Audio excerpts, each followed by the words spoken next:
Hello students, so here's Meenakshi Thakur from Gyandeep Tutorials and you are learning maths with Meenakshi.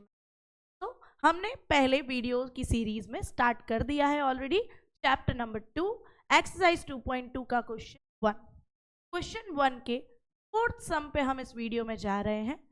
आप again एक चीज समझिए कि हमारे पास क्वेश्चन क्या दिया था, find the zeros of polynomial, right. मैंने आपको बार बार बताया, एक बार मैं फिर से आपको रिवाइज करवा देती हूँ कि भाई अगर हमारे पास लीनियर पॉलिनोमियल है कितने जीरोस होंगे, ओनली 1, बिकॉज लीनियर पॉलिनोमियल का हाईएस्ट पावर क्या होता है 1। अगर हमारे पास क्वाड्रेटिक पॉलिनोमियल है, जैसे कि ये देखो हाईएस्ट पावर 2 है, तो क्वाड्रेटिक पॉलिनोमियल है तो उस केस में जीरोस कितने होंगे 2। क्यूबिक पॉलिनोमियल हो तो जीरोस कितने होंगे 3, ठीक है। तो ये आपको ध्यान रखना है। अब हमने इसी क्वेश्चन में ये भी तो समझा कि हमारे जेठालाल जी ने कहा था कि कोएफिशिएंट्स और जीरोस के बीच में कुछ तो रिलेशनशिप होता है और हमने उस रिलेशनशिप को प्रूव करना भी सीखा है, राइट। सेम चीज हमें इस सम में करनी है। बिना टाइम वेस्ट करते हुए चलते हैं फटाफट से हमारे सम की तरफ, और हमें पता है कि इसके कितने जीरोस आने वाले हैं 2, क्योंकि इट्स अ क्वाड्रेटिक इक्वेशन। अब आप बोलोगे मैम ये इक्वेशन थोड़ी कुछ अलग नहीं लग रही है? लग तो रही है, क्योंकि बाकी जितनी आपने इक्वेशंस की उसमें आपको 3 टर्म्स दिख रहे थे, इस इक्वेशन में आपको सिर्फ 2 टर्म दिख रहे हैं। अगेन मैं इसे इक्वेशन नहीं कह सकती जब तक इसमें इज इक्वल्स टू की साइन ना आए। कहने का मतलब नट मैं इज इक्वल्स टू 0 लिख रही हूं, अब मैं इसे कह सकती हूँ इक्वेशन। ये पॉइंट आपको क्लियर होना चाहिए, इट्स बेसिक मैथ्स, राइट। जब तक ये ऐसे लिखा था मैं इसे पॉलिनोमियल कह सकती हूँ, मैं इसे अलजेब्रिक एक्सप्रेशन कह सकती हूँ, बट मैं इसे इक्वेशन तब कह सकती हूँ जब इज इक्वल्स टू की साइन आए। बट खैर ले दे के प्रॉब्लम वहीं आके अटकती है कि 3 टर्म नहीं है, तो वो कहानी तो होगी ही नहीं first term into last term. 3 term ही नहीं है, 3 टर्म होते तो मैं first term into last term करके बीच वाले टर्म को स्प्लिट करती। इसमें बीच में टर्म ही नहीं आएगा, है ही 2 टर्म। फिर सॉल्व कैसे कर? देखो 2 टर्म है ना, डू वन थिंग, क्या दोनों टर्म कोई कॉमन टेबल में आते हैं? 4 और 8 कोई कॉमन टेबल में आते हैं? हाँ, 4 के टेबल में। स्प्लिट करो 4 इंटू यू, 8 को स्प्लिट कर दो, 4 2 जा 8, ठीक है, स्प्लिटअप हुआ। अब इस स्प्लिटअप में प्लस के इस साइड और इस साइड में देखो क्या कुछ कॉमन है? 4 4 कॉमन है, u कॉमन है, बचा क्या u प्लस 2, राइट। जो कॉमन था वो लिखा, जो नहीं था कॉमन उन्हें मैंने ब्रैकेट में डाल दिया। अब मेरे पास यहाँ पे 2 पार्ट है, एक 4u, एक ब्रैकेट के अंदर u प्लस 2।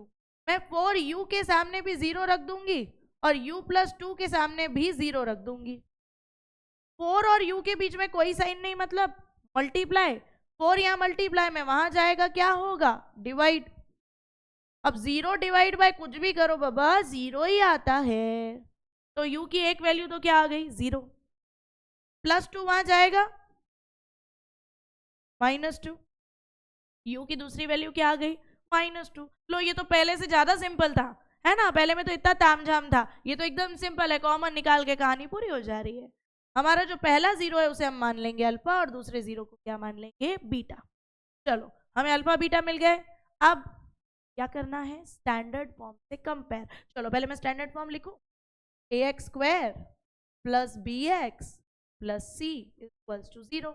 अब स्टैंडर्ड फॉर्म से कंपेयर करो, जो इक्वेशन दी है उसे एक्स स्क्वायर के आगे वाला, मतलब वेरिएबल के स्क्वायर के आगे वाले को क्या कहते हैं? a। u स्क्वायर के आगे क्या है?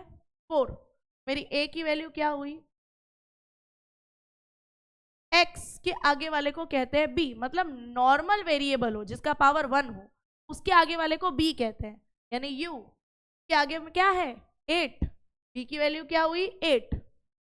c जिसके पास कोई वेरिएबल ही नहीं है उसे c कहते हैं। इधर कोई नंबर है?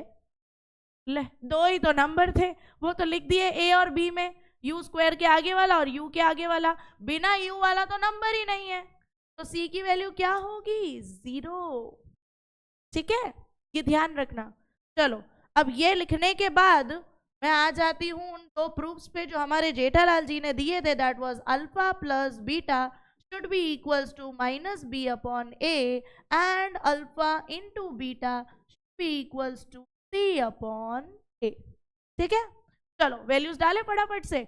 अल्फा प्लस बीटा, अल्फा की वैल्यू वाज 0 एंड बीटा की वैल्यू वाज -2। अब सॉल्व कर लेती हूँ। प्लस माइनस माइनस, भाई दो साइन बाजू में हो तो सॉल्व करने की। Plus minus minus, 0 minus 2 it will be -2 obviously. ठीक है, चलो आ जाओ राइट साइड पे। राइट साइड पे मैं पहले वैल्यूज डाल देती हूं। माइनस बी की वैल्यू क्या थी? 8। ए की वैल्यू क्या है? 4। 4 1 जा 4 2 जा, क्या आ रहा है? माइनस। भी मैच तो हो रहा है, मतलब पहले प्रूफ से ये तो तय है कि कुछ तो गड़बड़ है। कंफर्म कर लेते हैं। चलो alpha into beta, alpha was 0, beta was -2।